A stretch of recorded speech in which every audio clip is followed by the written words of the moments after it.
Gipalayas sa iyang inahan akong boyfriend. Human niya nahibalan nga uyamot ang akong pamilya. Usahay DJ Sam, makaingon ta nga pait kung makagawas ta aning kalibutan na gikan sa uyamot nga bilahan. Kay daghan kaayo tag mga pagsulay og panlait nga maagian gikan sa mga mapanghusga nga mga tao sa atong palibot. Ug wa jud ko makaligtas ana DJ Sam. Itago na lang ko sa pangalang April. 29 years old na ko karon og minyo na sa akong bana nga usa ka principal sa eskwelahan nga ako pong gitrabahuan isip usa ka teacher. DJ Sam, una pa man mi nagauyab sa akong nabana karon. Doon ako'y nakaila nga tawgo na lang nato sa pangalang Donar. Siya ang amahan sa akong panganay nga anak. Nagkauyab ming duha diha nga 19 years old pa lang ko. Si Donar DJ Sam, usa siya ka salesman sa usa ka mall, samtang ako pod tindera ug mga kakanin sa gawa sa mall nga iyang gitrabahuan. Nanindera ra pod ko DJ Sam kay lagi pait ang panahon. Gustuhon man ako nga mopadayon apan wa jay ikasarang ang ako mga ginikanan. Unom pa mi ka mag-igsuon ug panday lang sab ang pangita sa akong amahan, samtang ang akong inahan kauban na pod na akong paninda og mga kakanin.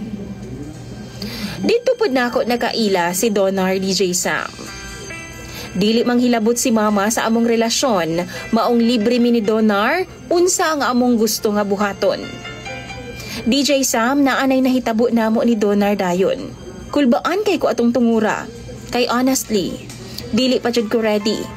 Apa nagsaad siya nako nga panagutan daw ko niya if ever lang mabuntis ko. Dili daw ko mabalaka, kay dili daw ko niya pasagdan. Usa kay gayon ni ana fiesta sa ilaha. Gidala ko ni Donar aron nga ipaila-ila sa iyang mga ginikanan.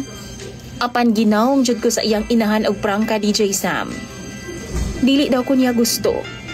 Maestra daw ang pangandoy niya nga mapare sa iyang anak nga si Donar. Iya pa gani kong giingnan nga bulagan daw nako iyang anak kay wa daw mi future duha. Love na ako si Donar DJ Sam, maong wa ko naminaw niya. After month, nagbunga ang ginabuhat namo ni Donar.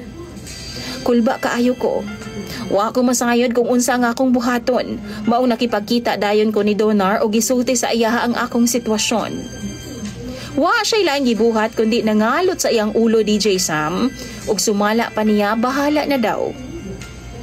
Gida ko ni Donar sa ilahang panimalay DJ Sam. Wa jud ko ginapansin sa iyahang mama ug iyaha pa kong gipadungog-dungog nga bigaon lagi daw ko.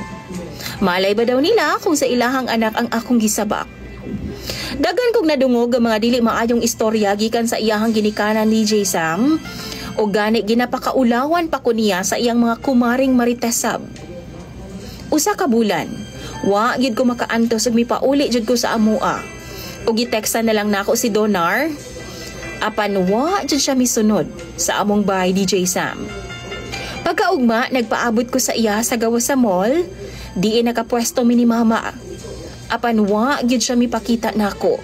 Og sumala pa sa iya mga kauban, wa daw mi duty si Donar ni adtong adlaw. Nagpaabot ko niya pagkaugma.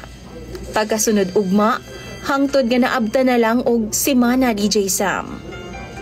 Mauwaw man ko mobalik sa ilang bay pero gilunok na lang jud nako ang akong pride og nagsusi ko. Huna-huna nako nagkasakit si Donar. Apan sayop ko DJ Sam. Kay pag adto nako sa ilaha, iyahang mama ang misugat nako.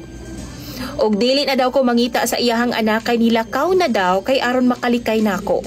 Wa daw siya tinuod nga nahigugma nako. Og wa daw siya mituo nga siya ang amahan sa akong anak. Gi-confirm po sa akong amiga DJ Sam nga silingan nila nga nagdala daw og dakong bag, milayas daw si Donar DJ Sam kadlawong dako. Nanlumo jud ko sa akong nasayran.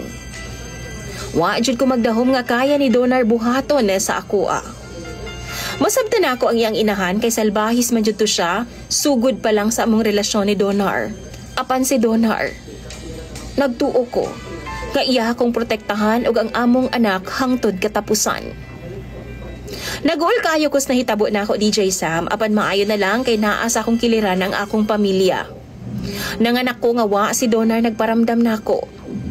Medyo ni pabor pod ang panahon nako kay after nako manganak, nag-offer pod ang akong iyaan sa Canada nga paeskwelahon lagi daw ko sa college.